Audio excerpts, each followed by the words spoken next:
Hi guys, bali magluluto pala tayo ng pansit bihon. So, bali yan pala yung mga gagamitin kong mga pansahog na gulay at saka yung mga tira-tirang adobo ang ihahalo ko. So, bali naghahanda na pala ako ng kawali. Nilagyan ko na ng mantika. Unahin muna natin yung sibuyas na mga maliliit na sibuyas yan na Tagalog. And then, piniprito ko lang siya. Pagkatapos, sinala ko siya. Kay parit muna natin siya. Dahil itatoppings natin siya mamaya.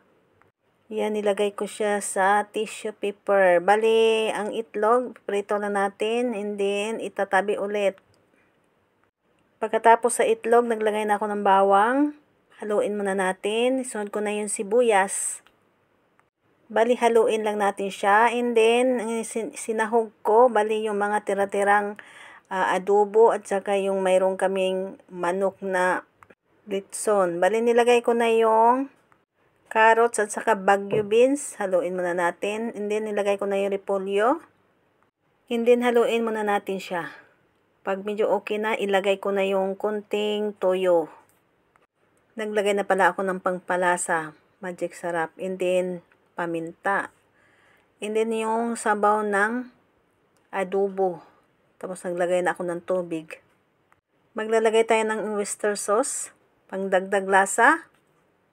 Bali, tanggalin muna natin yung ating gulay. Ilagay na natin yung bihon.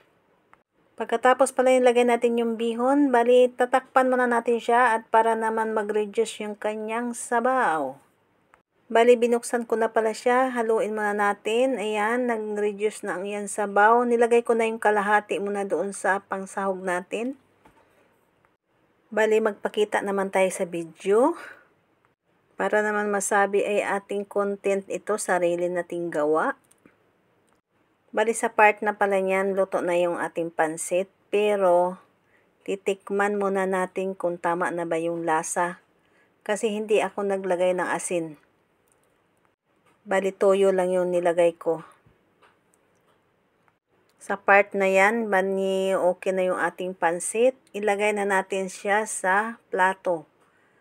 Hindi, pagkatapos na nilagay natin sa plato siya, bali may gagawin pa tayo dyan. Hindi, pagkatapos na nilagay na natin sa plato ang ating pansit. And then, ilalagay na natin yung tinira nating gulay. Itatoppings natin siya. Ilagay na natin yung itlog na pinirito na hiniwa ko lang siya. And then yung sibuyas na iprito natin. Ilalagay din natin. Bali pala naglagay ako ng spring onion. Yung sibuyas na dahon na maliliit.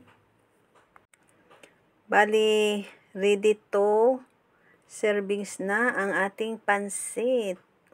Bago magtatapos ang ating video, thank you for watching guys. Bali tapos ng ating pansit bihon.